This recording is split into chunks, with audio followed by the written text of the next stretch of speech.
हम रोजाना 2 से 3 बार भोजन करते हैं। दोस्तों, आपने कभी सोचा है कि हम भोजन क्यों करते हैं? इसकी क्या आवश्यकता है? और हम जो भोजन करते हैं उसमें हम फल, सब्जियां और अनाज ही क्यों खाते हैं? लकड़ी, पत्थर या मिट्टी क्यों नहीं खाते? और हमारे पेट में भोजन का पाचन कैसे होता है? आज हम इस वीडियो में इन सभी पहलुओं के बारे में जानने वाले हैं, तो बने रहिए हमारे साथ वीडियो के अंत तक और चैनल को सब्सक्राइब करना मत भूलिए। तो हम सबसे पहले जानते हैं कि हम भोजन क्यों करते हैं। तो हमें जीवित रहने के लिए और हमें हमारे काम करने के लिए एनर्जी की आवश्यकता होती है, और हमारे शरीर की वृद्धि, विकास और रोगों से लड़ने के लिए भी भोजन की जरूरत पड़ती है। तो हमारी बॉडी को जीवित रहने के लिए और सभी तरह के काम करने के लिए कार्बोहाइड्रेट, वसा, प्रोटीन, विटामिन, मिनरल्स और जल की आवश्यकता होती है। इसलिए हम उन्हीं चीजों को खाते हैं जिनमें ये सब घटक होते हैं, और यह सब घटक हमें लकड़ी, पत्थर और मिट्टी खाने में नहीं मिल पाते, जबकि फल, सब्जियां, दाल, अनाज खाने से हमें यह सब घटक इनमें आसानी से मिल जाते हैं। अब जानते हैं कि जो हम भोजन करते हैं उसका पेट में पाचन कैसे होता है। हमने अभी यह तो जान लिया है कि हमारे भोजन में कार्बोहाइड्रेट, प्रोटीन, वसा, विटामिन और मिनरल्स जैसे पोषक तत्व होते हैं, लेकिन ये सब जटिल पदार्थ होते हैं, इसलिए शरीर इनका उपयोग सीधे इसी रूप में नहीं कर पाता है। तो शरीर को इन जटिल पदार्थों को सरल पदार्थ में तोड़ना होता है। इस तोड़ने वाली प्रक्रिया को ही पाचन यानी कि डाइजेशन कहते हैं। डाइजेस्टिव सिस्टम का महत्व यहीं से शुरू होता है।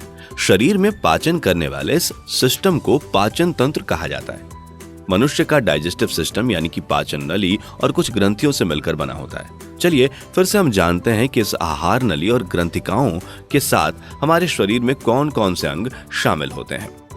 पाचन नली के अंग, इसमें सबसे पहले मुख और मुख गुहिका होती है, जो ग्रास नली से होते हुए आमाशय, फिर छोटी आंत और फिर बड़ी आंत, और आंत में मलाशय और मल द्वार होता है। दोस्तों, जब हम भोजन करते हैं तो हमारा भोजन मुख गुहिका से प्रवेश करते हुए ग्रास नली से आमाशय, आमाशय से छोटी आंत और फिर बड़ी आंत से गुजरते हुए मलाशय तक पहुंच जाता है। तो आइए अब जानते हैं कि हम जो खाना खाते हैं उससे हमारा डाइजेस्टिव सिस्टम किस प्रकार पचाकर भोजन को अमीनो एसिड, फैटी एसिड और ग्लूकोज में तोड़ देता है। हमारे डाइजेस्टिव सिस्टम में भोजन को पचाने के लिए हमारे शरीर में 6 मुख्य ऑर्गन भाग लेते हैं। इसमें पहला हमारा मुंह, दूसरा स्टमक यानी कि आमाशय, तीसरा लिवर, चौथा पेनक्रियाज ग्लैंड यानी कि अग्नाशय ग्रंथि, पांचवा इस्तेमाल इंस्टेटाइन यानी छोटी आंत, और छठा लार्ज इंस्टेटाइन यानी कि बड़ी आंत शामिल है।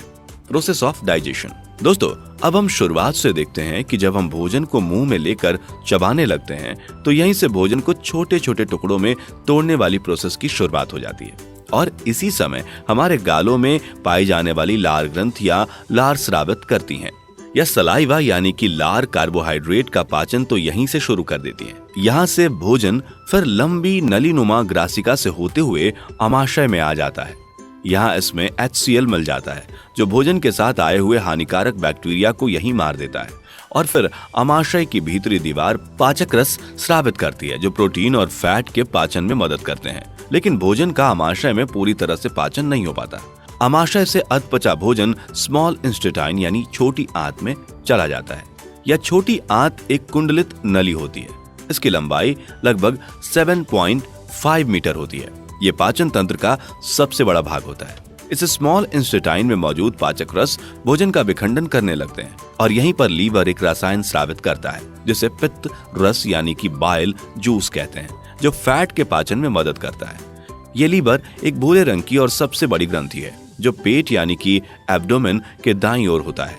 इसके द्वारा स्रावित होने वाला बाइल जूस एक थैले जैसे अंग में संग्रहित रहता है, जिसे गॉल ब्लैडर यानी कि पित्ताशय कहते हैं। इसके बाद ये जूस स्मॉल इंस्टेटाइन में आ जाता है। यहाँ पर एक और ग्रंथि होती है जो पाचक रस को स्रावित करके पाचन में मदद करती है। इसे पेनक्रियाज यानी कि अग्नाशय कहते हैं। पेनक्रियाज एक बड़ी क्रीम कलर की ग्रंथि होती है जो आमाशय के ठीक नीचे होती है। इसका अग्नाशय रस कार्बोहाइड्रेट और प्रोटीन्स पर क्रिया करता है और उन्हें सरल रूप में परिवर्तित कर देता है। यहाँ पित्त रस और अग्नाशय रस के एंजाइम कार्बोहाइड्रेट को ग्लूकोज में, प्रोटीन को अमीनो एसिड में और फैट को फैटी एसिड में विघटित कर देता है। अब इन पोषक तत्वों को स्मॉल इंस्टेटाइन की भीतरी दीवार द्वारा अवशोषित कर लिया जाता है। स्मॉल इंस्टेटाइन की भीतरी दीवार में उंगली के समान कई संरचनाएं होती हैं, जिसे रसांकुर यानी कि विली कहते हैं। प्रत्येक विली में बहुत सारी पतली पतली रक्त वाहिकाएं होती हैं। विली द्वारा इस बचे हुए भोजन का अवशोषण कर लिया जाता है और भोजन विली की ब्लड वेसल्स से होते हुए हमारे ब्लड में मिल जाता है। बचे हुए भोजन के अवशोषण के बाद भोजन का वह भाग जिसका पाचन नहीं हो पाता है वह लार्ज इंटेस्टाइन यानी कि बड़ी आंत में चला जाता है। लार्ज इंटेस्टाइन इसमें से पानी अवशोषित कर लेता है। पानी के अवशोषण के बाद अपचित भोजन अर्ध ठोस यानी कि सेमी सॉलिड हो जाता है। बड़ी आंत से यह रेक्टम यानी कि मलाशय में जमा हो जाता है। इस अपचित भोजन को मल या स्टूल कहते हैं। समय समय पर हम इसे एनस यानी कि गुद्दा द्वार द्वारा बाहर निकाल देते हैं। भोजन के पचने के इस प्रोसेस को हम जितना इजी समझते हैं वास्तव में यह उतनी इजी नहीं होती। इसके लिए भोजन को एक 10 मीटर लंबी नली से गुजरना पड़ता है जिसमें तकरीबन 6 से 8 घंटे का वक्त लगता है और इस प्रकार भोजन के पचने की प्रक्रिया पूरी होती है। दोस्तों, आज का हमारा ये वीडियो आपको कैसा लगा नीचे कमेंट करके जरूर बताइएगा। अगर आपको पसंद आया हो तो इसे लाइक और शेयर करें और इस तरह के इंपॉर्टेंट और नॉलेजफुल वीडियो देखने के लिए चैनल को सब्सक्राइब करना बिल्कुल मत भूलें। Thanks for watching.